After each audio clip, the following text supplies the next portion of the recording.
Jeudi 3 janvier 2025, il y a plusieurs points qui ont dominé l'actualité. Jeudi, j'en ai tout connaître que nouvelle allait concentrer sur la situation dans le pays Venezuela, côté président Donald Trump avec l'armée américaine. Rivé tout bon vrai, c'est un coup c'est dans le rêve Moun rivé capturer président vénézuélien qui c'est Nicolas Maduro, donc et puis transporter dans le pays États-Unis pour venir faire face avec la justice américaine. Donc je dis là, et tout le monde t'attend les détails, et bien détails yo tombé, il y a un pile de détails sur façon et capture ça, intervention américaine ça, lui-même était faite dans le monde là, et dans le pays Venezuela. Donc on a le monde qui sous choc. Je dois vous dire sincèrement, le monde sous choc après et intervention ça. Mission ça, donc tout le monde connaît quand même gon bagay qu'a fait dans le pays Venezuela, mais qu'on ça t'a fait non façon ça, joue ça, dans moment ça, personne pas penser ça, et bien jeudi qui c'est 3 janvier, bien bonheur dans matin, il a dit hier soir, il a dit jeudi, eh bien président Donald J. Trump, monsieur, donc il confirmé le matin vers 4h, vers 4h du matin, 3-4h du matin, il a arrêté Nicolas Maduro. Les mêmes publié yon et image côté Nicolas Maduro li trouvé li dans bateau américain en tout et image ti la m'y doit partager ensemble avec ou bien que toute sociale là jodi a tellement chargé c'est parti causer parce que tout le monde net besoin connaît qui ça qui a passé dans toute sociale mais président Donald Trump a fait la pluie et le beau temps jodi là c'est gros causé c'est en pile image. C'est en pile image et c'est en pile image sous dossier Nicolas Maduro. Donc premier bagage avant me faire entendre président, me va montrer où image yo et comment image yo est. Donc là il est arrivé et bien à mener opération. Donald Trump même dit son film tout le monde a dû regarder. Tellement film dans lui-même li belle et oui son bel film tout le monde a dû regarder nous regarder l'image ensemble donc comment ça fait pendant que il a préparé et il a mené attaque là dans le pays Venezuela. Et puis ensuite dans l'émission ça nous allons entendre donc discours président Donald Trump là tout nous allons entendre discours liant et nous allons entendre donc Marco Rubio et nous attendons donc capitaine l'armée à tout qui a parlé de comment eh bien toute bagaille s'est passé bel et bien dans le pays Venezuela. Est-ce qu'on prêt pour ça? Mais pas un problème, si vous prêt pour ça, nous allons frapper là rapide pour qu'il y ait des détails non mais où Jean et bien toute bagaille yo même yo t'est passé. Avant toute bagaille comme ça yo bonjour bonsoir tous les amis comment nous y m'espérer en forme si n'attendez n'a regarder là nous là toujours nous dit papa bon Dieu dans celle là gros merci qui fait un cadeau yo joue en plus non pas c'est MPH dans mieux le même P ma belle Hélène le même PP l'autre boule sucre moi yo toujours à chercher yo non pour yo bon moi c'est tout un plaisir pour me passer me fournir une information après midi soit venir moi encourage à abonner à qui pas difficile c'est cliquer sur le bouton qui marque subscribe là l'on finit cliquer sur la boyon cloche notification cliquer sur cloche notification tout donc là-bas plusieurs options cliquez sur première option c'est personnalisé comme ça chaque fois monter vidéo c'est premier monde qui a joué notification pas oublier l'écran c'est pas son pour capable arriver 10 gens ou supporter travail ça donc nous pas qu'à faire l'autre bagaille jodi là parce que c'est événement moment ça et pas de événement mais peu monde qui a parlé de nouvelles pays Venezuela nous-mêmes nous c'est nous c'est seul mais nous c'est rare médias haïtiens qui parlent créole qui toujours qui ben update à détail ça il y a des matin peut-être des individus mal intentionnés sur Facebook donc si vous pas formé ou pas informé nous dans MPH son dossier me connaît t'as privé côté t'as privé et then tout hier on a parlé de ça et de temps en temps on a baillé un feedback de ça qui a passé dans le pays Venezuela parce que nous connaissons que son sujet qui tape d'actualité nous connaissons son bagage qui a débouché quand même son gros cause donc c'est comme ça et bien tension antérieure là c'est dans Maison Blanche hier soir et bien pendant y a suivre comment déroulement situation tapier dans Maison Blanche mais ni ou joindre là, et monsieur yo qui a suivi de près déroulement situation, ou a joindre et on prend comme ça, donc comme ça la mieux pour capable ouais comment tension était normalement à chaque fois qu'il y a une guerre et c'est comme ça tension ça oyé en dans chambre spéciale ça c'est chambre urgence côté monsieur chita là chambre urgence information qui pas leak information qui pas prend la rue donc qui mène dans plus niveau dans plus haut secret secret plus haut niveau secret non et non maison blanche une chambre tout à fait pour ça. Donc ça c'est chambre de guerre là, c'est là monsieur Techita et puis il y a suivi bataille là qui t'a mené eh bien dans pays Venezuela comment chaque bagaille t'a déroulé grain par grain dans pays voilà en première image n'a regardé en deuxième image mais en deuxième image là où est Donald Trump Marco Rubio et qui a suivi direct et puis même gagné puis X7 qui là secrétaire défense là nèg yo en dedans ti chambre fait noir ça barré avec et tout rideau mais comment causer donc c'est quoi ça t'est eh bien hier soir OK là can we have other image you have this one OK donc c'est comme ça toute sociale là lui même lui fait causer yo alright là voilà et au cap sorti Jean tension lui même l'été en dedans maison blanche là Donald Trump Freeze, monsieur Freeze, n'a regardé comment opération t'a mené. C'est le vrai mot, comment opération t'a mené dans Venezuela. Donc voilà. Et meni, donc tout le monde cool, tout le monde freeze. Et yon chambre qui tout de noir, donc chita sur chaise urgente, parce que c'est l'armée américaine yo voyé dans bataille. Voilà, et non, ils ont chambre tout de noir. Comme Donald Trump en Floride, il est possible pour le pâté, il possible c'est Floride même yo fait. Donc, I don't know exactly what dit qui côté. Donc, nous, juste faire comme ça. Marco Rubio, cap visé, yon côté. Donc, cap dit, mes côté touré. Vraiment, tout un pile de détails qui vient dans le dossier ça là, jeudi, avant d'entendre des discours, vraiment, un pile de détails.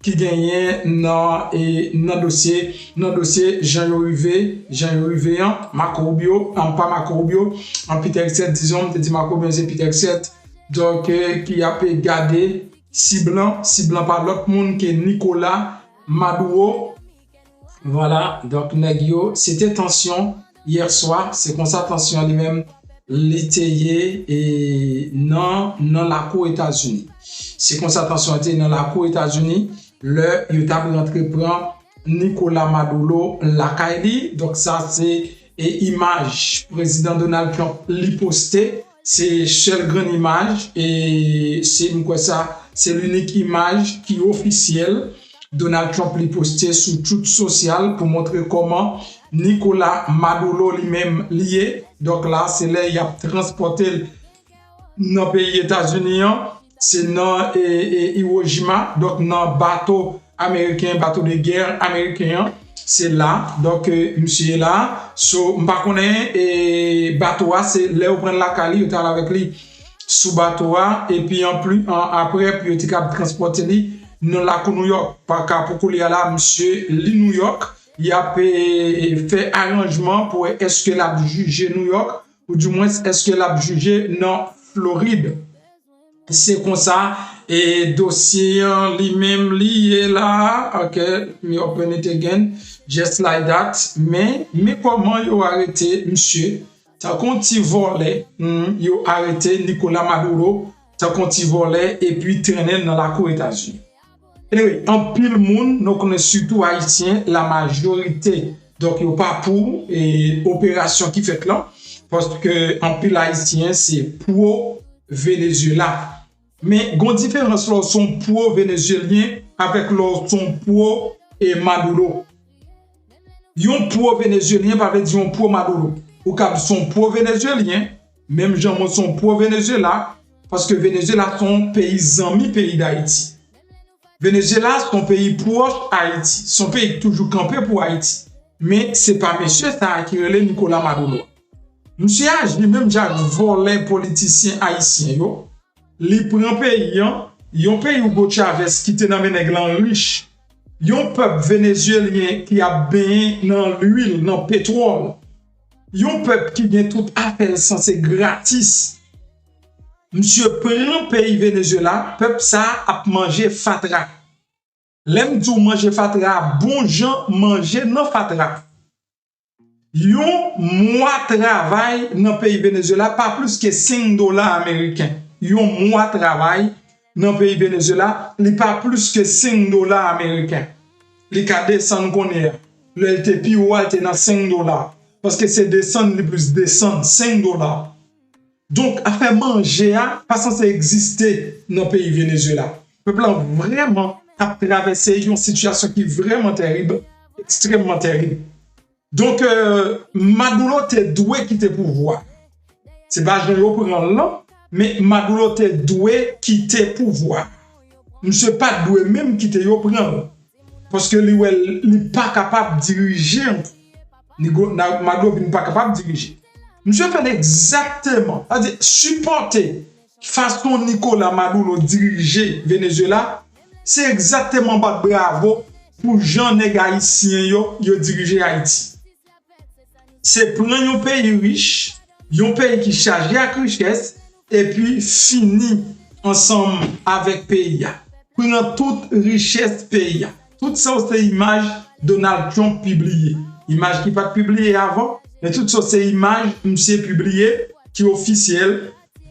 Jean Mission t'a mené dans le pays Venezuela dans information matin t'es en détail et comment mission lui-même était commencé pour arriver jeune Nicolas Maduro c'est un pile avion qui était débarqué donc dans le pays Venezuela à attaquer Nicolas Maduro donc des informations que matin moi m'était partager ensemble avec nous si pas regarder ou regarder image matin et puis on comprendre donc tout de suite guys pas de temps pour nous perdu n'a pas rentré dans cause nous allons attendre Donald Trump qui gagne tout détail dans mail mais avant nous rentrer dans ça pas oublier que faut qu'on gère santé 2026 là son 2026 cap sauvage en pile et oui son 2026 cap mauvais en pile gérer santé c'est dans boîte qui est clinique avec pharmacie pour faire ça. Donc, partez dans le qui prend soin de santé et puis pour faire face à tension qui vient à terre là. Ah voilà. Oui, il y a espoir pour une guérison grâce à Boedjker clinique et pharmacie. Ou même qui par contre, quand on parle, non chercher un bon docteur, un bon pharmacien qui parle l'angou ou paie al caille docteur parce que pas d'assurance, eh ben, Boedjker clinique et pharmacie viennent dire par étape souffrir. Quel que soit problème ou gagne tant coup, diabète, tension, problème peau ou besoin pas d'y poids ou même garçon qui pas carré mettre rien sous cabane ou pas qu'à camper ou pas qu'à durer ou gain faiblesse qui voulait pour toi aller, Boedjker clinique et pharmacie, c'est solution à guérison là avec des docteurs compétents, qualifiés, bourrés avec expérience. Dans Boedjker clinique et pharmacie, on a besoin de médicaments à bas prix. Ou pas qu'un transport, y a porté médicaments devant porte la caillou gratis tichiri. Qui sont attendre pour rejoindre Boedjker clinique et pharmacie. Relez-nous Kounia dans numéro ça 5371 615 67, n'a redit encore 561 615 67. Boedjker clinique et pharmacie Ch'takol dans 36 31 West Route Bolton Beach Florida tout près ACHTE là. Boedjker clinique et pharmacie c'est piscine guérison là. Well, Boedjker clinique et pharmacie c'est piscine guérison là. Pas oublier de passer faire connaître Moun par MPP pour joindre bon genre 10-40 à sous prix médicaments et puis n'a avancé. Si ou même ou gen moun la qui fait sucre, qui fait tension, même si sucre est arrivé dernier niveau, pas gen l'autre bagaille pour prendre c'est chaga c'est mettre béton donc prend chaga, mettez chaga dans la vie nous parce que chaga la résoudre problème ça et si vous avez moun tout et qui pas ka bay rien la caillou donc on a gen moun qui pas ka bay rien la caillou il a manger moun yo mais malheureusement yo pas ka bay service c'est pas vle yo pas vle non mais yo pas capable parce que santé a pas permettre prendre chaga Pour trois batailles avec problème tension, sucre, cancer, cholestérol, tourlé dans zo, anémie, ou pas gain mémoire, ou gain problème rein, cellule mério, fin grand monde, ou besoin rajeunir, ou besoin renforcer système humanitaire, et ben vin dire remède chaga combat. Ça pi belle dans chaga, même si sucre nan pété sous peau, et ben chaga séchel là pour là. Chaga c'est une plante légende, c'est un champignon qui est riche en vitamine K. Yo les plantes ça, plante de l'immortalité. Quel que soit côtoyé dans le pays d'Haïti, pour le bateau, remède chaga combat. Américain Mandel, espagnol Mandel, français Mandel, c'est tout pays avec Mandel. M'pa bon menti, et puis l'aime remède chaga combat non, moi marche de victoire en victoire sur maladie, m'passe vinn dire mettez chaga dans la vie nous. Relé kounya là sur numéro ça 201 726 01 59. Chaga c'est mettre combat. Yes, chaga c'est mettre combat, mettez chaga dans la vie, c'est très important. On rentre dans le détail information. Qui ça est Donald Trump dit qui clé, donc pour les gens qui ne comprennent pas anglais du tout et pour ne pas perdre dans sa cap dia. Monsieur parler pour dire, et c'est sous l'ordre intervention ça, c'est fait hier soir. Donc c'est intervention qui fait, par aucun pays dans le monde là qui a fait intervention qui fait là, pour que jamais un pays qui fait et pas un pays non plus qui a fait intervention qui fait dans Venezuela hier soir. Donc président monsieur fait connaître et Maduro monsieur fait un pile mal avec pays États-Unis. Parmi mal monsieur fait monsieur envahi États-Unis avec drogue, avec fentanyl, cocaïne.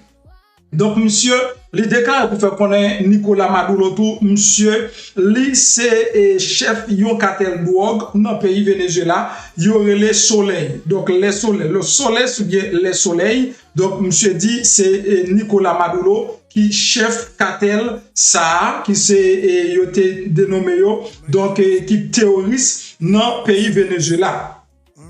Donc Donald Trump lui continue pour le dire tout monsieur lui voyait dans le pays États-Unis des volets, des gens qui sortent dans l'institution moun fou, donc lui voyait dans le pays États-Unis, donc on était des drogues dealers. Donc monsieur fait qu'on est chaque monde chaque bateau moun monsieur voyait dans le pays États-Unis, ça qu'a fait minimum 20 moun. Donc Donald Trump li mettait jodian, li fait qu'on est pral prend pays Venezuela et le prend, yo pral prend pays Venezuela, yo pral diriger pays jusqu'à ce qu'il y ait une transition qui fait selon les normes, selon les disciplines, jusqu'à ce que la transition en fait c'est eux même qui pral diriger pays Venezuela. Pétrole Venezuela, yo pral prendre des milliards de dollars pour reconstruire infrastructure et yo pral vendre pétrole à travers le monde et etc. Donc, ça fait des détails, M. Baye, sous Jean arrêté là. Qui côté il y avait actuellement New York et puis il y a pour traverser avec lui dans Floride. Et il a balancé pour capable atterrir avec lui dans la Floride. Selon toujours, et déclaration Donald Trump Baye, dans la conférence de presse. L'autre bagaille, M. mentionné tout dans la conférence de presse là. Vice-président actuellement, c'est lui-même qui prend le président. Donc, on connaît pas la transition pour pouvoir bien transition capable de faire. Mais vice-président pourra toujours être vice-président. Ils pourront travailler ensemble parce que c'est un gouvernement provisoire qui prend là. Ils pourront travailler ensemble avec vice-président pour choisir un premier ministre mettez pour diriger pays Venezuela. Donc, comment opération lui-même était faite? Bon, un résumé de comment bagala était faite. Il dit son opération qui prend pile temps, qui prend pile mois, pour que ça, c'est général Lamé qui parlait, qui te prend pile temps, qui prend pile mois, pour être capable de arriver et pour être capable de arriver joindre. Il date exactement, ok, Gedensken qui c'est cher Joint Chief Staff là, qui t'a parlé tout lui-même, il dit qui c'est état-major et interamé, gagné Marco Rubio qui te fait intervention. Nèg qui fait intervention c'est Peter Xet, Marco Rubio, Donald Trump avec Don Ken. Don Ken monsieur lui-même fait lycée état-major interramé. Donc qui t'a coordonné frappe ça qui bail dans pays Venezuela. Yo prend pile temps pour yo préparer. Donc avant fin décembre, toute bagaille était prêt au commencement mois décembre. Non, yo t'a seulement veillé qui date pour yo arriver dans pays Venezuela et puis pour yo être capable capturer Nicolas Maduro. Donc pour être capable capturer monsieur. So date pour yo joindre son date qui était propice, date soit que hier soir yo te mette donc système électrique dans pays Venezuela a été contrôlé, yo te mette non noir complètement, Venezuela te non noir complètement hier soir, si tu as regardé vidéo matin ou après frappe yo et puis yo te capable yo te gen hélicoptère en l'air, avion hélicoptère, yo te neutraliser l'armée et vénézuélien net prend contrôle l'armée vénézuélienne de quoi pour pas être capable de faire grande chose bien que yo tire sur yo, gagner un appareil qui prend balle, non appareil et américain yo mais qui te fonctionné pendant toute opération jusqu'à ce que yo arrive la caille monsieur non côté li. Non arrangement yo te make sure yo connaît qui côté Maduro dormi, qui ça manger, qui ça li boire, qui rade li mettre sous lit, comment le rentrer, comment le sortir, tout petit détail Nicolas Maduro net yo te étudié tout petit détail.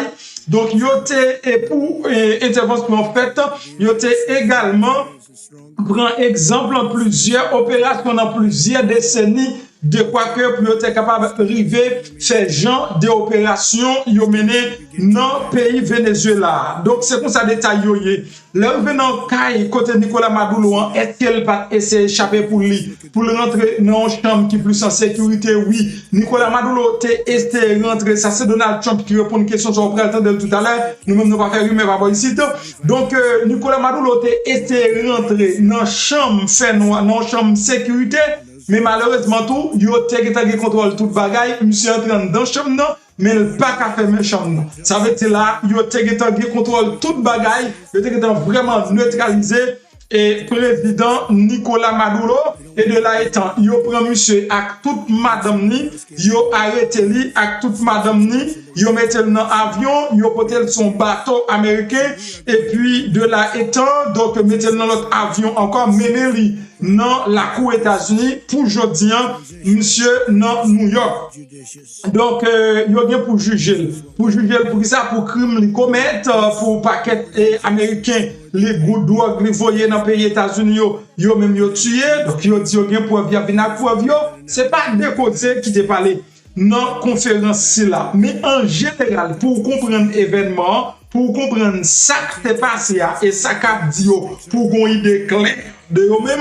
Donc, je suis censé bon résumé de Jean Bagalé là. Est-ce qu'il y a attaqué Cuba également?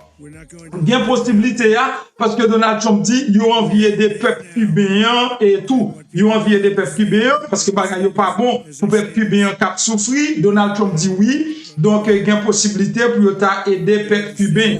Donc est-ce qu'il y aura le Cuba là on pas connaît mais Trump dit il a envié des peuples cubains parce que le gouvernement Cuba tout a pas de problème. L'autre bagaille est pour Gustavo Petro, il y a une question qui posée pour Gustavo Petro également, il va dire la va attaquer Gustavo Petro, mais il dit qu'il faut Gustavo Petro VDL parce que Gustavo Petro, monsieur ça dit, j'aime dire comme ça, il dit il faut le VDL parce que Gustavo Petro, monsieur a l'IAP et fait cocaïne, produit cocaïne dans le pays Colombie, donc il faut que lui-même tout li VDL parce que nous pas nous priver sous lui.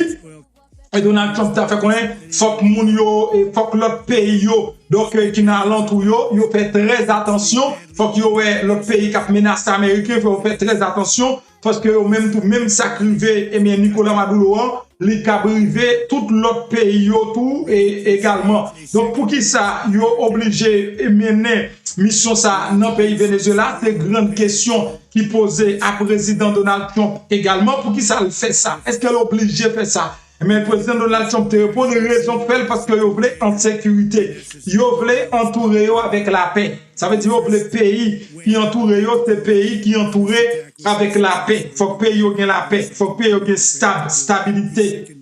C'est ça Donald Trump dit également, il faut qu'il y ait une stabilité et qui entoure le pays, qui entoure pays les États-Unis, ils tiennent à ce qu'il y ait la paix et puis énergie tout. Parce que ils tiennent à ce qu'ils aient protégé pétrole qui gagne dans le pays Venezuela. Parce que pétrole là, ils ont même besoin de peut-être et Venezuela, ils ont besoin de tout. L'éclair et ou qu'après son attaque qui fait exactement pour pétrole là. Donc, pétrole là, ils ont besoin et ils ont besoin de tout. Mesdames et messieurs, donc c'est en résumé, c'est ça qui dit non plus qu'une heure de temps, conférence de presse, président lui-même, lui fait jeudi avec toute équipe li, donc cap continue de développer de temps en temps, n'a regardé si cap couvrir plus fort partie, non doter ça pour même. Bral quitter le président Donald Trump mais pas oublier. Si vous pouvez comprendre l'huile de désenvoûtement, si vous pouvez comprendre dégage pour prendre l'huile de désenvoûtement, c'est l'huile pour prendre pour retirer Jod Guillon mauvaise chance sous senti rien pas le marché. Essayez année ça c'est année pour investir dans vie pour investir dans tête pour dire eh on bagaille donc m'a li m'a étudier m'a méditer et puis année ça guys faut que moi délivrer spirituellement dégage on prend pour famille on prend pour ma tante on prend pour tonton on prend pour ménage prendre pour fiancé ou pas pour regret ou te faire choix si là ou ap joindre dans description vidéo ou ap joindre dans numéro de téléphone nous c'est 201 726 01 59 201 726 01 59 pendant numéro passer sous écran ou cap camper pour cap prendre mais regardez dans description vidéo ou ap joindre et puis relais dans numéro de téléphone 201 726 01 59 là pour capable faire order l'huile désenvoûtement tout de suite entendez président Donald J. Trump here. Late last night and early today, at my direction, the United States Armed Forces conducted an extraordinary military operation in the capital of Venezuela. Overwhelming American military power, air, land, and sea, was used to launch a spectacular assault. And it was an assault like people have not seen since World War II. It was a force against a heavily fortified military fortress in the heart of Caracas to bring outlaw dictator Nicolas Maduro to justice. This was one of the most stunning, effective, and powerful displays of American military might and competence in American history. And if you think about it, we've done some other good ones like the attack on Soleimani, the attack on al-Baghdadi, and the obliteration and decimation of the Iran nuclear sites just recently in an operation known as Midnight Hammer, all perfectly executed and done. No nation in the world could achieve what America achieved yesterday, or frankly, in just a short period of time. All Venezuelan military capacities were rendered powerless as the men and women of our military, working with U.S. law enforcement, successfully captured Maduro in the dead of night. It was dark. The lights of Caracas were largely turned off due to a certain expertise that we have. It was dark and it was deadly. But captured along with his wife, Celia Flores, both of whom now face American justice.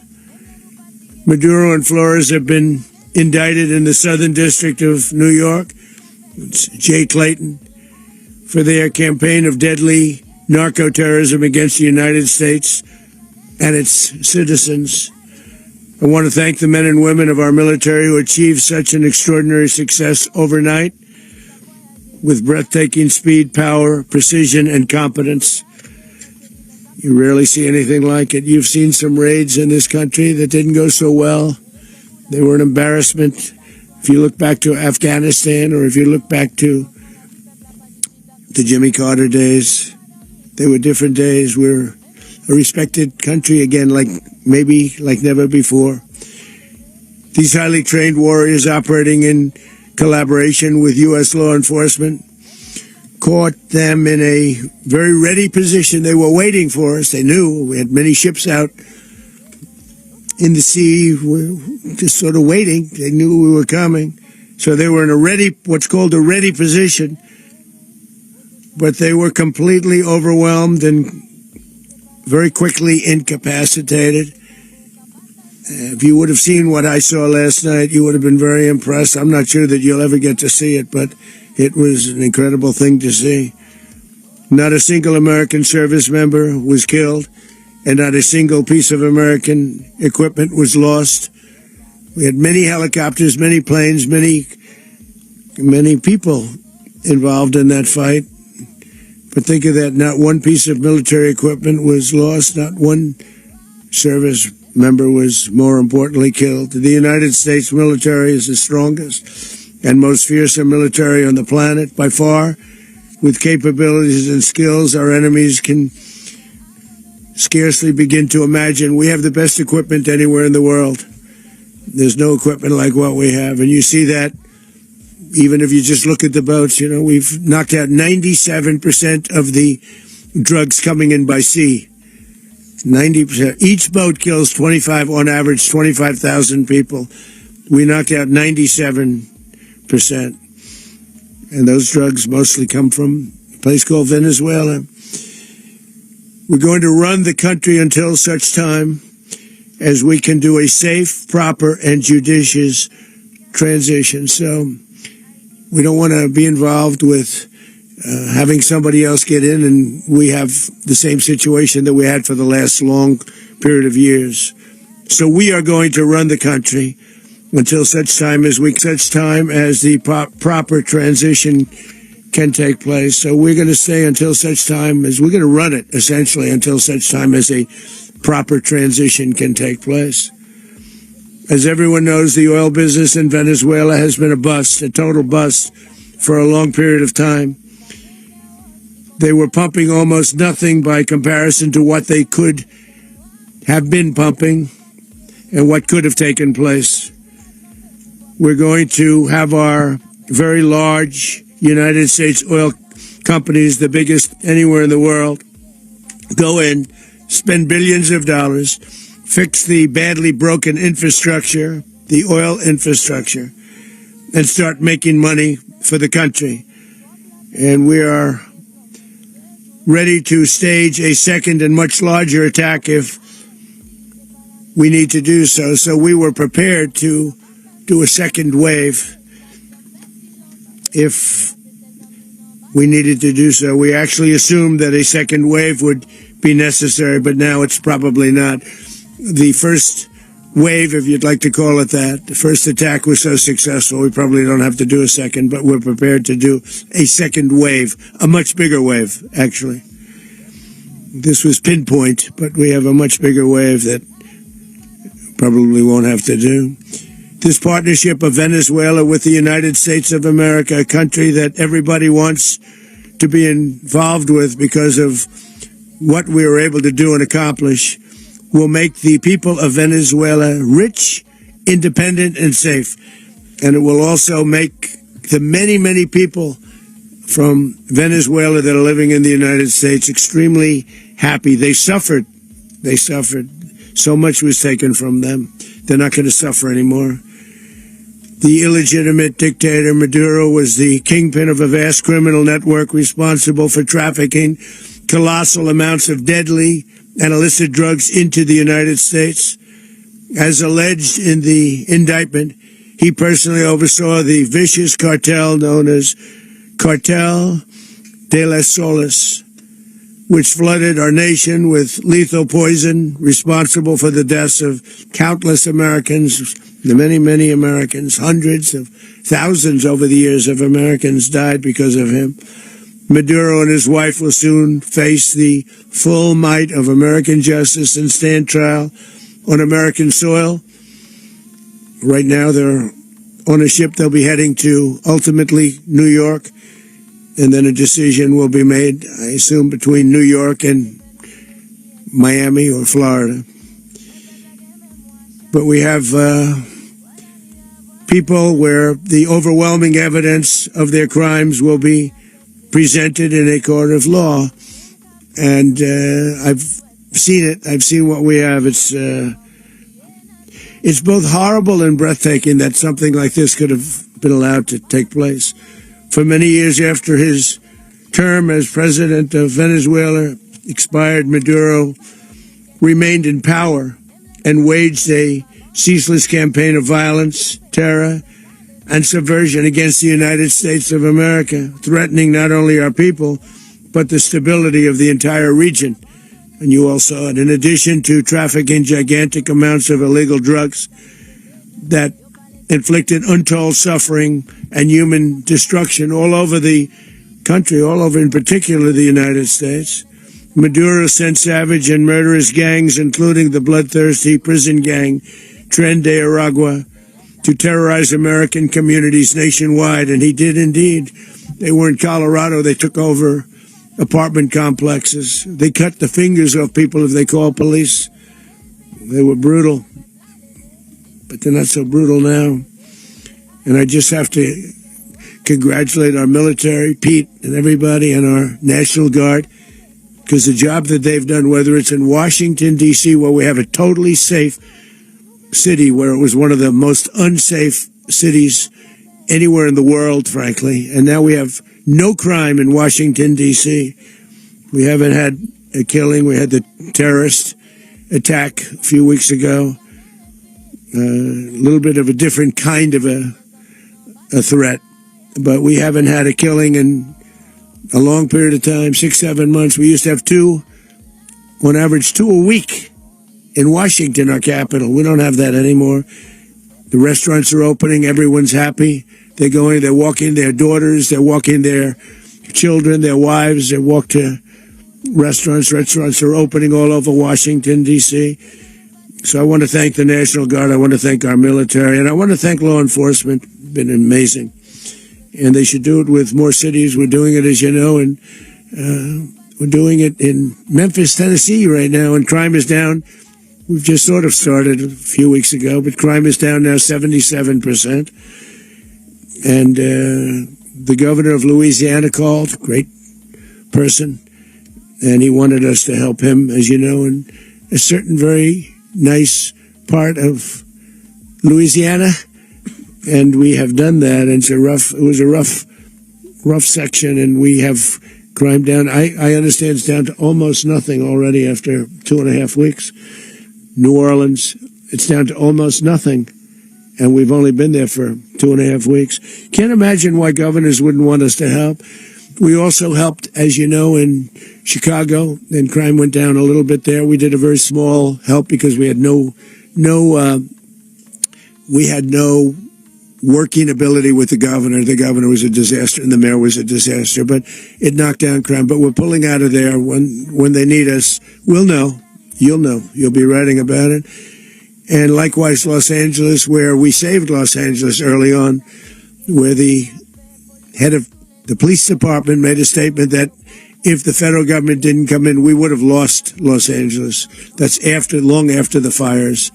That's when they had the riots in Los Angeles. We did a great job. Got no credit for it whatsoever, but that's okay. It doesn't matter. We don't need the credit.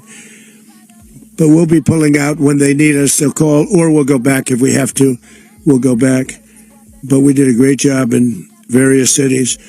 But the place that we're very proud of is Washington, D.C., because it's our nation's capital. We took it from being a crime-ridden mess to being one of the safest cities in the country. But the gangs that they sent raped, tortured, and murdered American women and children. They were in all of the cities I mentioned, Tren de Aragua. And they were sent by Maduro to terrorize our people, and now Maduro will never again be able to threaten an American citizen or anybody from Venezuela. There will no longer be threats. For years I've highlighted the stories of those innocent Americans whose lives were so heartlessly robbed by this Venezuelan terrorist organization. Really one of the worst. One of the worst, they say the worst. Americans like 12-year-old Jocelyn Nungari from Houston. Beautiful Jocelyn Nungari, what happened to her? They, as you know, they kidnapped, assaulted, and murdered by Trinidad Aragua animals. They murdered Jocelyn and left her dead under the bridge. There was a bridge that will never be the same to so many people after seeing what happened. As I've said many times, the Maduro regime emptied out their prisons, sent their worst and most violent monsters into the United States to steal American lives. And they came from mental institutions and insane asylums. They came from prisons and jails. The reason I say both, they sound similar. Actually, prisons a little bit more hostile, a little bit tougher. A mental institution isn't as tough as an insane asylum, but we got them both. They sent from their mental institutions. They sent from their jails, prisons. They were drug dealers. They were drug kingpins. They sent everybody bad into the United States. But no longer. And we have now a border where nobody gets through. In addition, Venezuela unilaterally seized and stole American oil, American assets, and American platforms, costing us billions and billions of dollars. They did this a while ago, but we never had a president that did anything about it. They took all of our property. It was our property. We built it. And we never had a president that decided to do anything about it. Instead, they fought wars that were 10,000 miles away. We built Venezuela oil industry with American talent, drive, and skill, and the socialist regime stole it from us during those previous administrations, and they stole it through force. This constituted one of the largest thefts of American property in the history of our country. Considered the largest theft of property in the history of our country. Massive oil infrastructure was taken like we were babies, and we didn't do anything about it. I would have done something about it. America will never allow foreign powers to rob our people or drive us back into and out of our own hemisphere. That's what they did. Furthermore, under the now deposed dictator Maduro, Venezuela was increasingly hosting foreign adversaries in our region and acquiring menacing offensive weapons that could threaten U.S. interests and lives. And they used those weapons last night. Potentially in league with the cartels operating along our border. All of these actions were in gross violation of the core principles of American foreign policy, dating back more than 2 centuries, and not anymore. All the way back, it dated to the Monroe Doctrines, and the Monroe Doctrine is a big deal, but we've superseded it by a lot, by a real lot. They now call it the Monroe Document. I don't know. It's Monroe Doctrine. We sort of forgot about it. It was very important, but we forgot about it. We don't forget about it anymore. Under our new national security strategy, American dominance in the Western Hemisphere will never be questioned again. Won't happen. So just in concluding, for decades, other administrations have neglected or even contributed to these growing security threats in the Western Hemisphere. Under the Trump administration, we are reasserting American power in a very powerful way in our home region. And our home region is very different than it was just a short while ago. The future will be, and we did this in my first term. We had great dominance in my first term, and we have far greater dominance right now. Everyone's coming back to us. The future will be determined by the ability to protect commerce and territory and resources that are core to national security. These are core to our national security. Just like tariffs they've made our country rich, and they've made our national security stronger than ever before. But these are the iron laws that have always determined global power. And we're going to keep it that way. We will secure our borders. We will stop the terrorists. We will crash the cartels, and we will defend our citizens against all threats, foreign and domestic. Other presidents may have lacked the courage or whatever to defend America. but I will never allow terrorists and criminals to operate with impunity against the United States. This extremely successful operation should serve as warning to anyone who would threaten American sovereignty or endanger American lives. Very importantly, the embargo on all Venezuelan oil remains in full effect. The American Armada remains poised in position, and the United States retains all military options until United States demands have been fully met and fully satisfied. All political and military figures in Venezuela should understand what happened to Maduro can happen to them, and it will happen to them if they aren't just fair, even to their people. The dictator and terrorist Maduro is finally gone, and Venezuela people are free. They're free again. It's been a long time for them, but they're free. America is a safer nation this morning. It's a prouder nation this morning because it didn't allow this horrible person and this country that was doing very bad things to us. It didn't allow it to happen. And the Western Hemisphere is right now a much safer place to be. So I want to thank everybody for being here. I want to thank General Raisin Kane. He's a fantastic man. I've worked with a lot of generals. I worked with some I didn't like. I worked with some I didn't respect. I worked with some that just weren't good. But this guy is fantastic. I watched last night one of the most precise attacks on sovereignty. I mean, it was an attack for justice. And I'm very proud of him, and I'm very proud of our Secretary of War, Pete Hegseth, who I'm going to ask to say a few words. Thank you very much.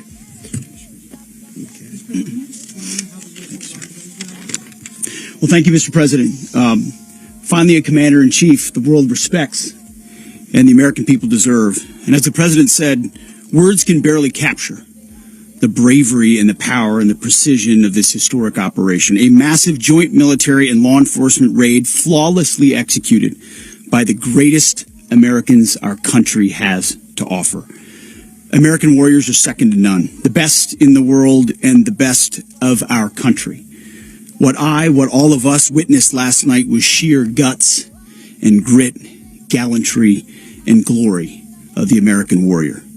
I'm simply humbled by such men. And I tip my hat to our chairman, Dan Raisin Kane, and all those Americans who stood watch last night. Our warriors are the elite of America, and again, President Trump has your back.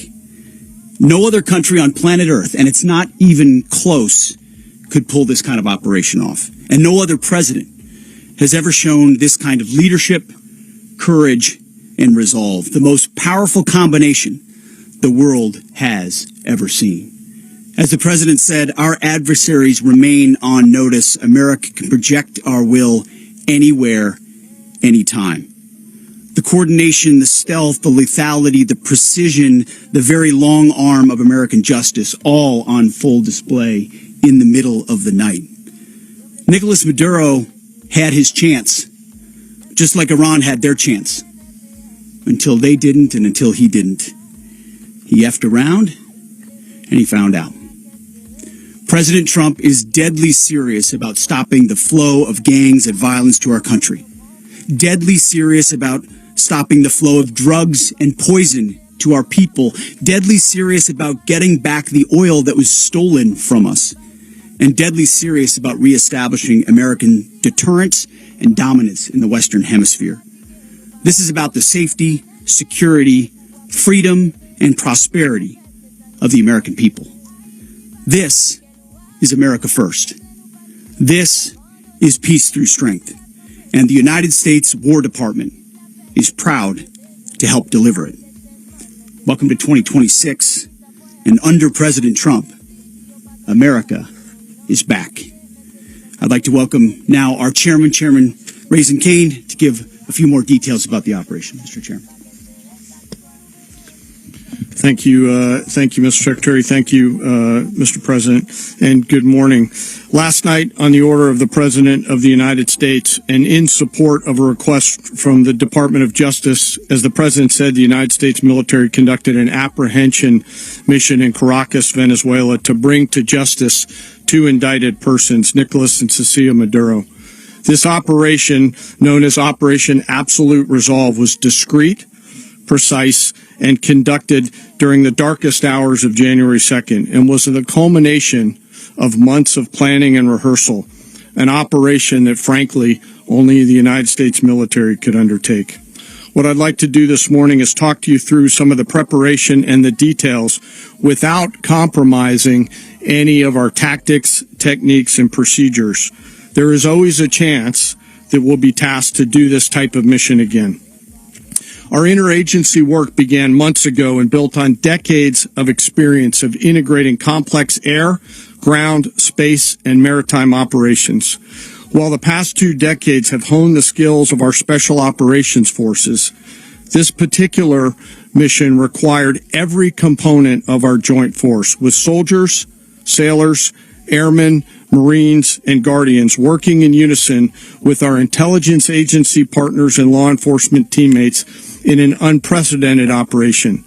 We leveraged our unmatched intelligence capabilities and our years of experience in hunting terrorists, and we could not have done this mission without the incredible work by various intelligence agencies, including the CIA, NSA, and NGA.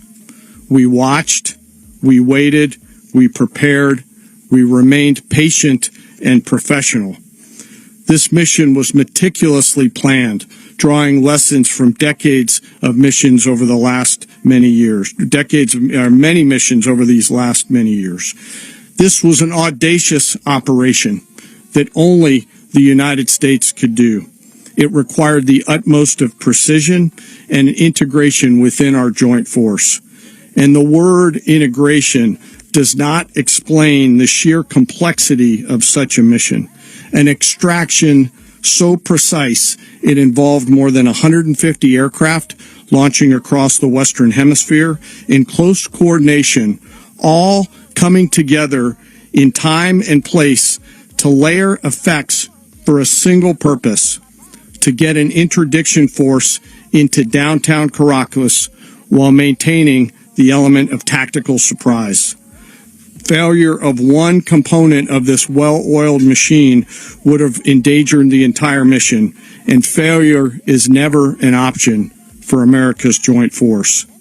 Those in the air over Caracas last night were willing to give their lives for those on the ground and in the helicopters. Let me talk a little bit about the preparation. After months of work by our intelligence teammates to find Maduro and understand how he moved, where he lived, where he traveled, what he ate, what he wore, what were his pets. In early December, our force was set pending a series of aligned events. Key was choosing the right day to minimize the potential for civilian harm and maximize the element of surprise, and minimize the harm to the indicted personnel so, as the President said, they could be brought to justice. And as the President said earlier today, weather in Venezuela is always a factor this time of the year.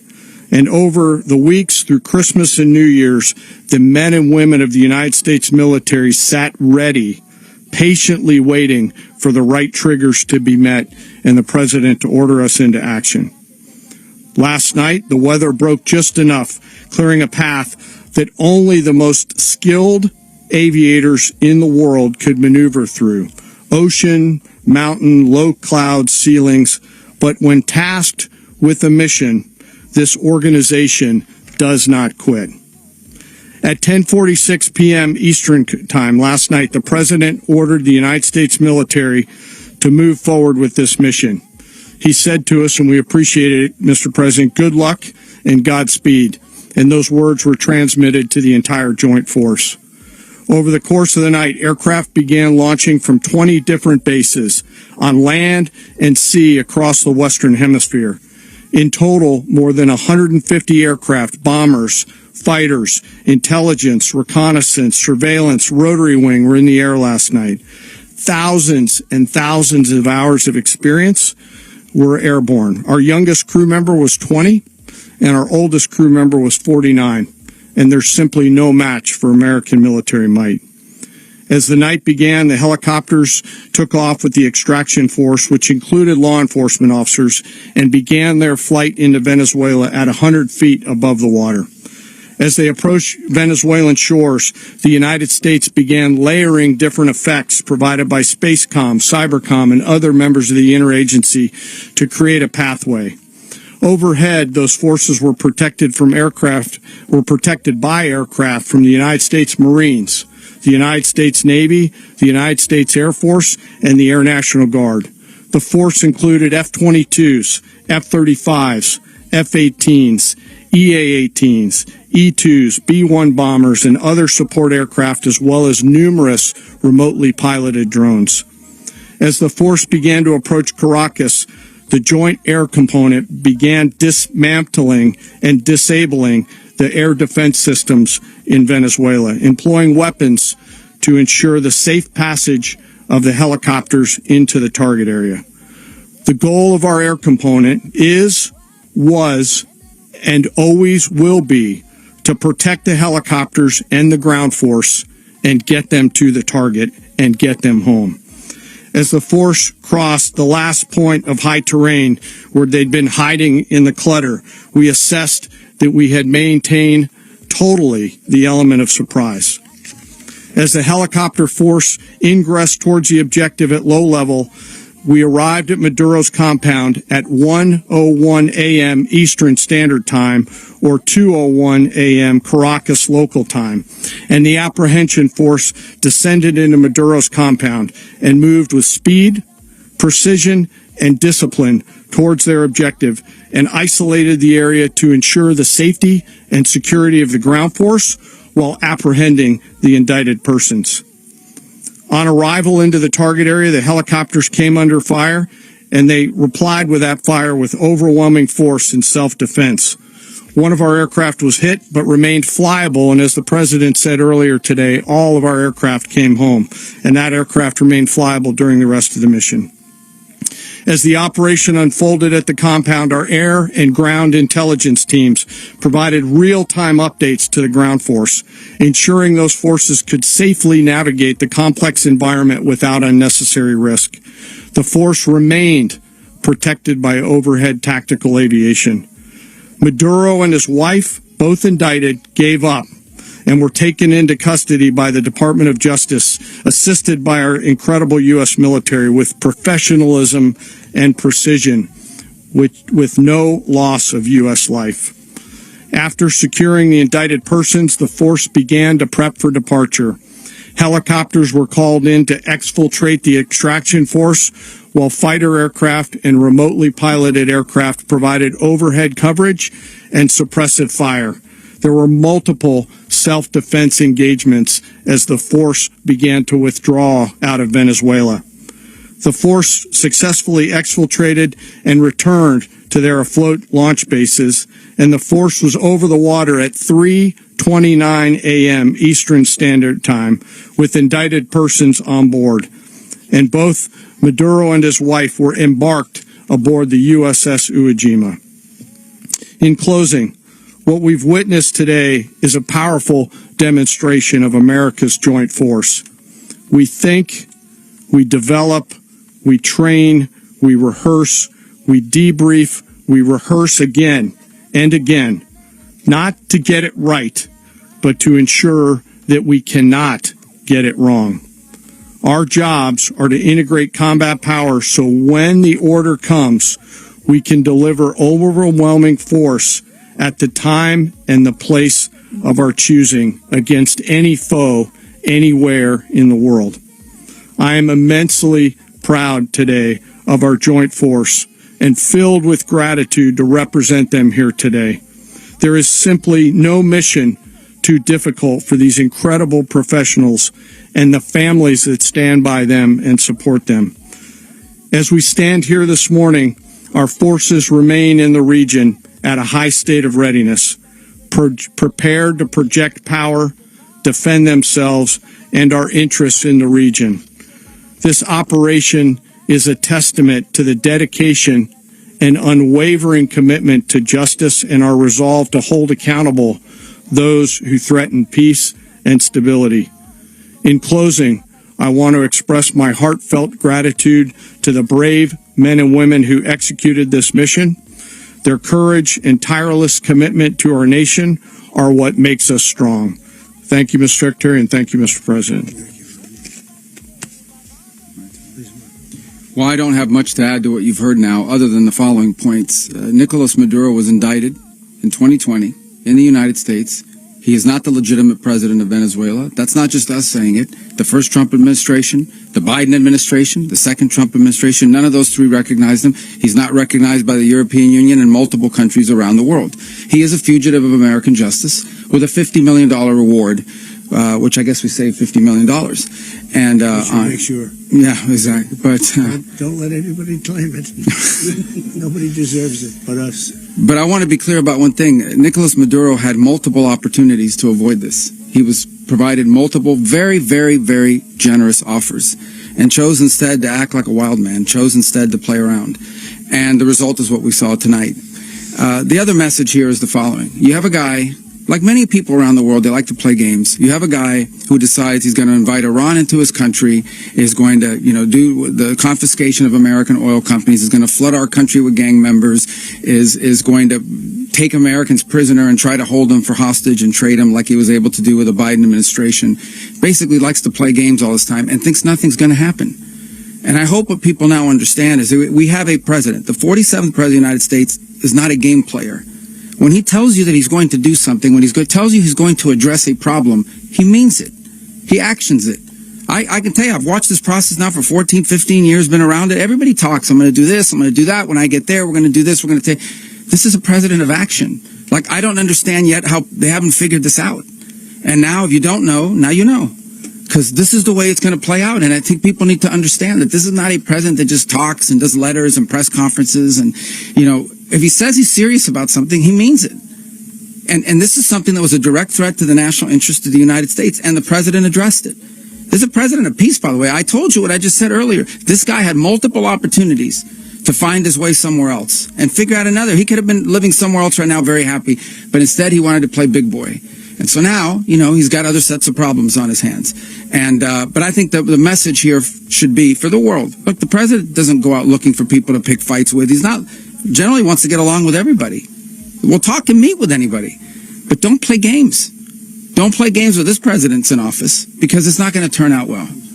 And so I hope that, I guess that lesson was learned last night, and we hope it'll be instructive moving forward. Is that a message for Cuba, Mr. President?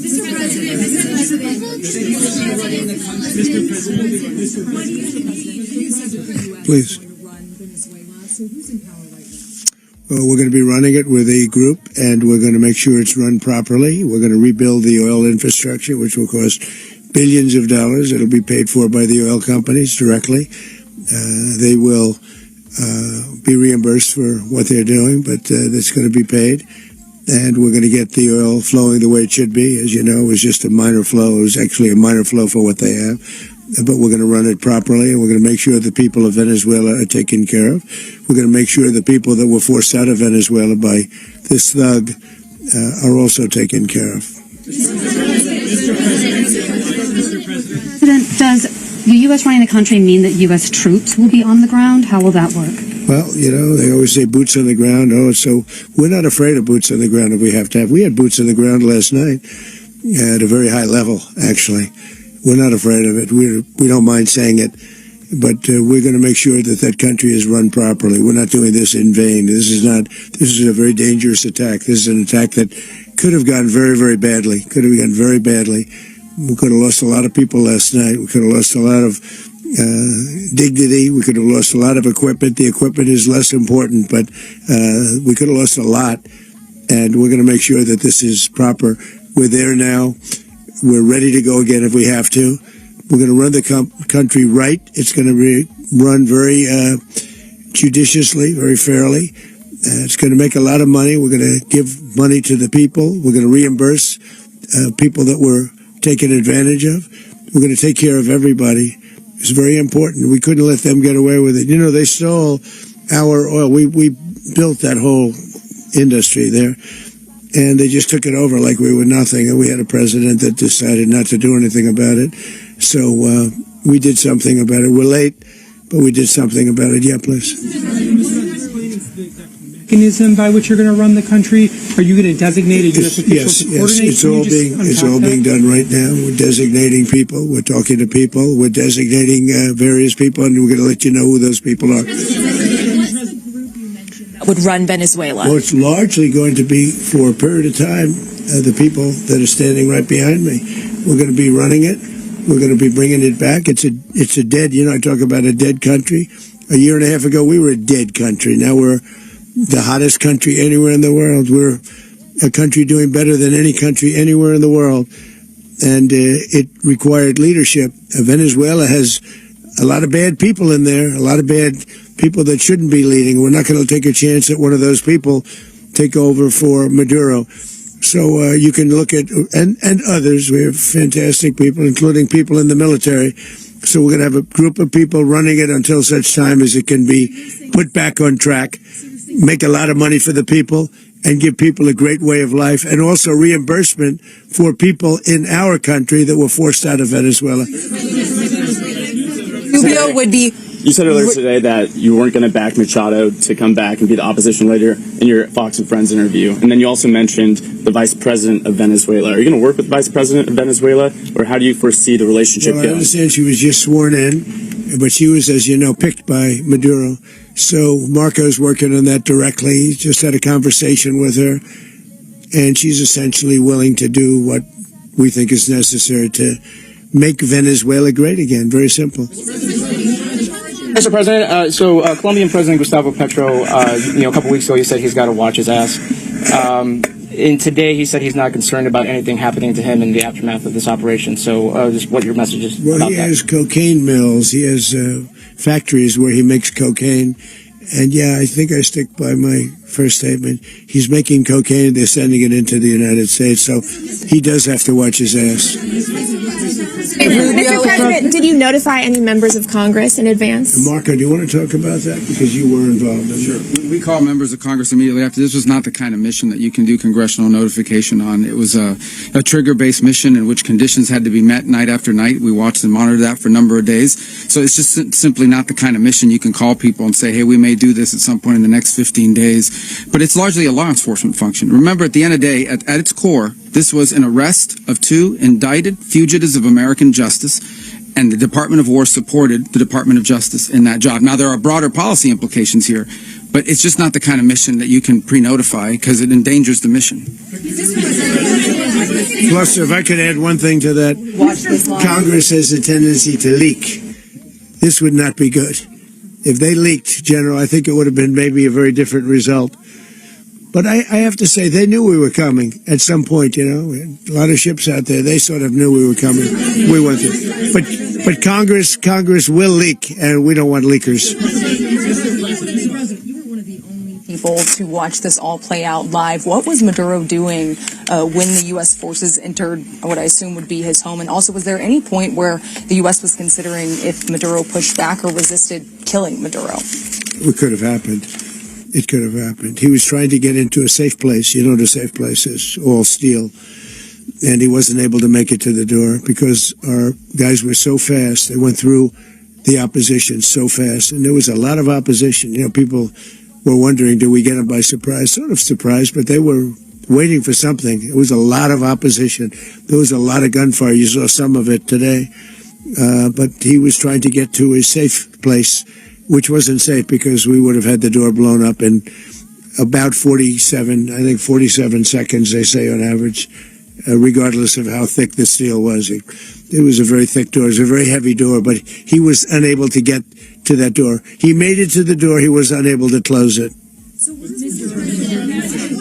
Go ahead, finish. Where is Maduro going to be in the time being right now? Do you know his exact Well, whereabouts? eventually, ultimately, in the near future, he's going to be brought to New York. And where is he going to be held? Where is he going to be held in New York? Do you know? That's going to be up to the officials that do these things. Mr. President, the U.S. has something of a mixed track record of ousting dictators without necessarily a plan for what comes afterwards. Not with Did me. that weigh on your decision? Well, that's when we had different presidents, but with me, that's not true. With me, we've had a perfect track record of winning.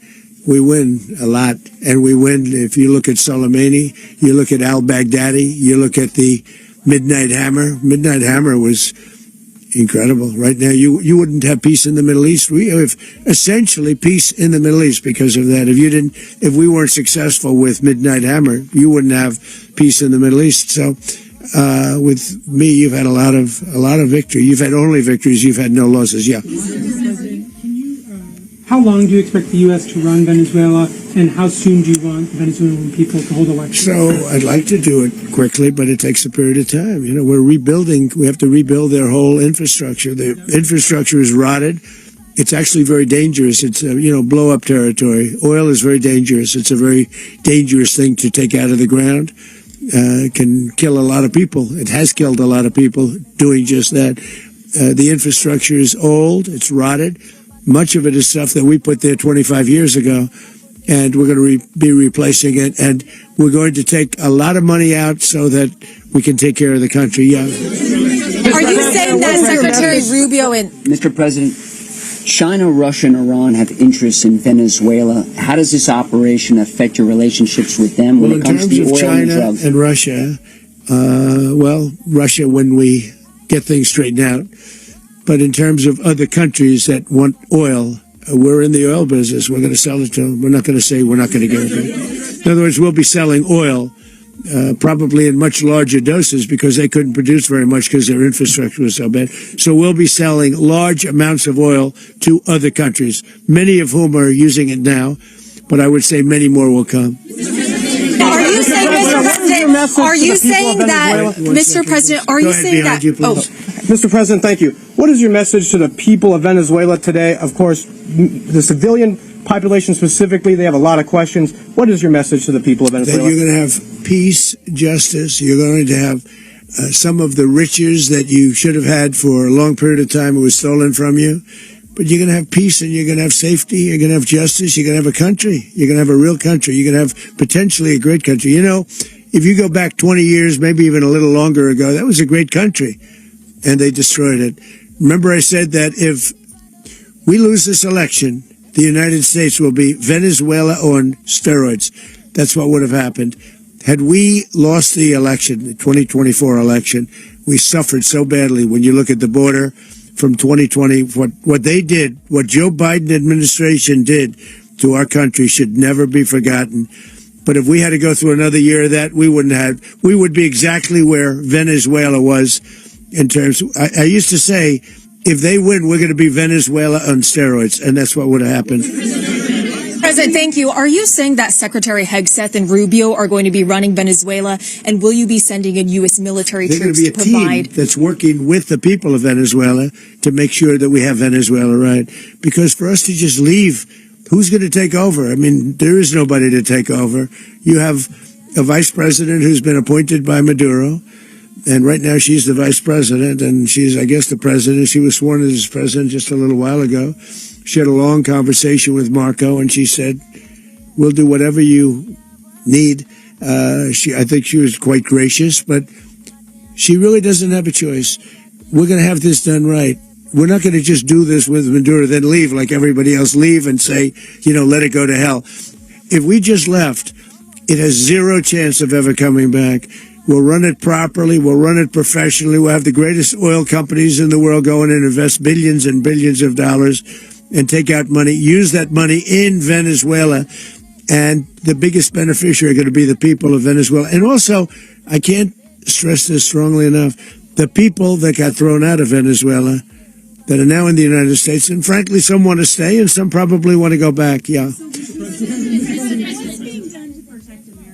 In the country, and were any of the detained Americans... Well, right now they're very protected because nobody's going to mess with us. They're very protected. The people of... And we let them know that you better not touch one of them.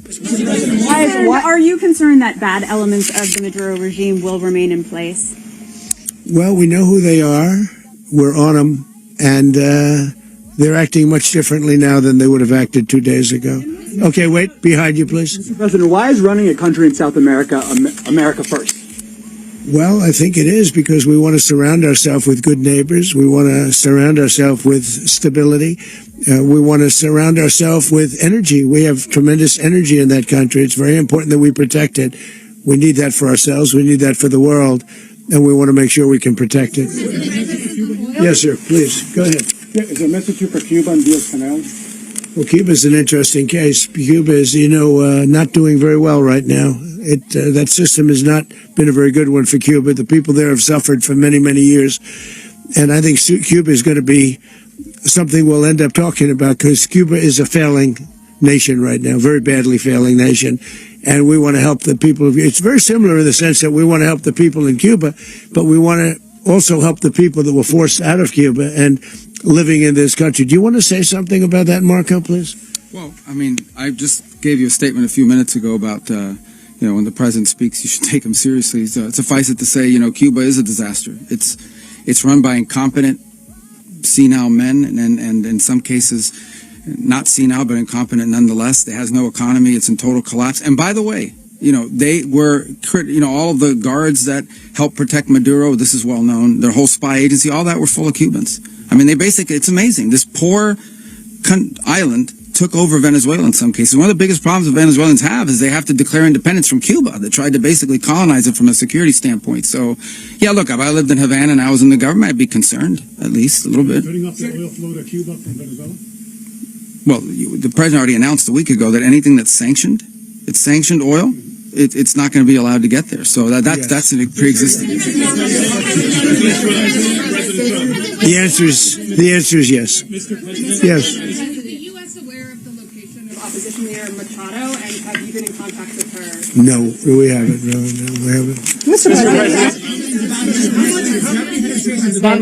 President, on Monday. I think it would be very tough for her to be the leader. She doesn't have the support within or the respect within the country. She's a very nice woman, but she doesn't have the respect. Mr. President, is it possible that the U.S. ends up administrating Venezuela for years? Well, it won't cost us anything because the money coming out of the ground is very substantial. So it's not going to cost us anything. We want safety there. We want to be surrounded by countries that aren't housing all of our enemies all over the world. That was happening, and you don't want to have that.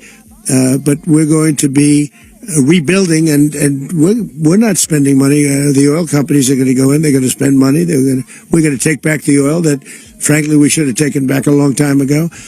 A lot of money is coming out of the ground. We're going to get reimbursed for all of that. We're going to get reimbursed for everything that we spend.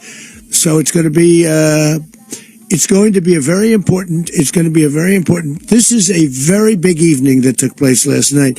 We have to be surrounded by safe, secure countries, and we also have to have energy. Very important. We have to have energy that's real energy, not where they're getting 4% and 5% of the energy out of the ground.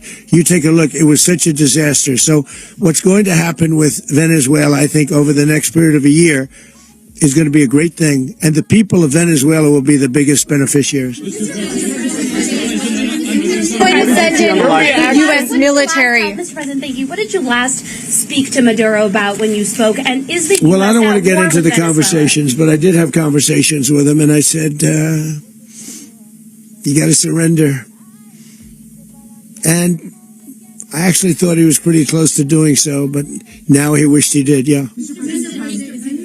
You said that Maduro is responsible for drug trafficking. You recently pardoned the former president of Honduras who was convicted on many drug trafficking. Can you explain how these two situations are different? And would you ever pardon Maduro? I endorsed, as you know, the winning president, the man who won in Honduras. I endorsed the man who won in Chile. I endorsed the man who won in Argentina.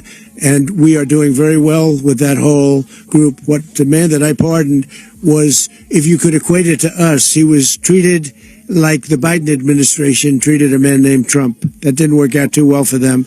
This was a man who was persecuted very unfairly. He was the head of the country. He was persecuted very unfairly. And there are a number of them And we felt that it was a very unfair situation that happened to him. He's also a party member of the man who won. So obviously the people liked what I did. And one of the reasons that was done is because of the fact that the party in power felt very strongly that that man was treated very badly. I studied it very quickly, and then I studied it in great detail.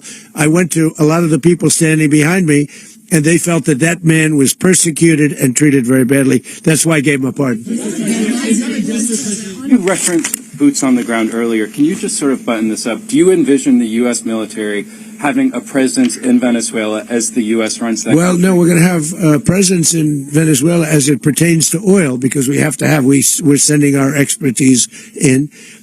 So you may need something, not very much. But no, we're going to be taking out a tremendous amount of wealth out of the ground.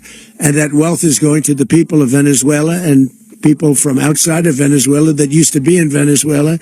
And it goes also to the United States of America in the form of reimbursement for the damages caused us by that country. So I want to thank you all very much. Thank you. Do you have one? Yes, please.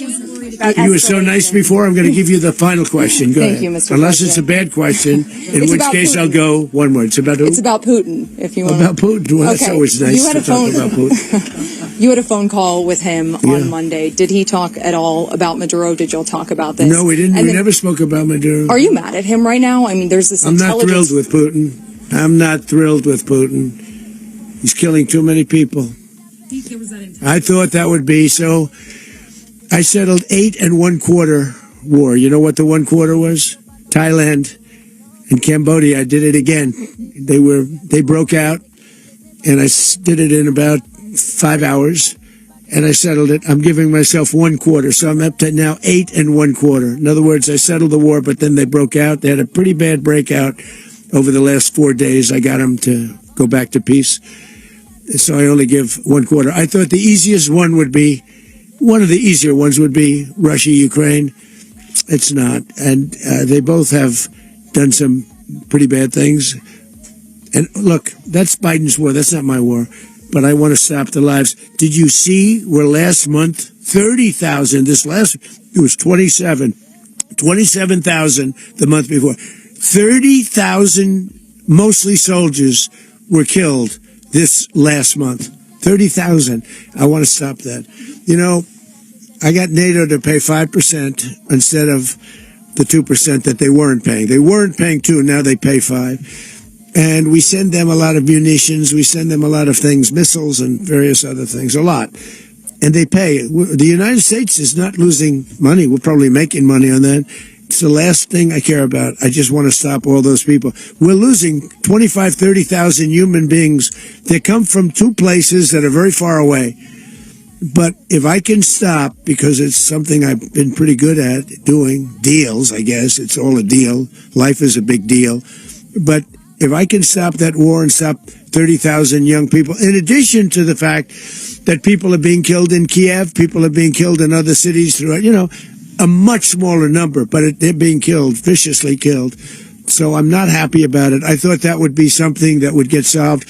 We have Mr. Witkoff here. I think that we're making progress, but that's a war that should have never happened. If I were president, it would have never happened. Putin says it. Everybody says it. If I were president, that would have never happened. But I inherited that war. That was Joe Biden, Zelensky, and Putin. I came into the situation, and it's a mess. And I will say this. I watched an operation last night that was so precise, that was so brilliant. I mean, it was incredible. If we had our people, like this general and our people involved, that war would not have gone on very long, that I can tell you. That war, to use an old term, that war has become a bloodbath, and we want it to get stopped. Thank you very much, everybody. MPH, bonjour. Bonjour. Moi te au de l'huile là et que moi pour que j'aime voyer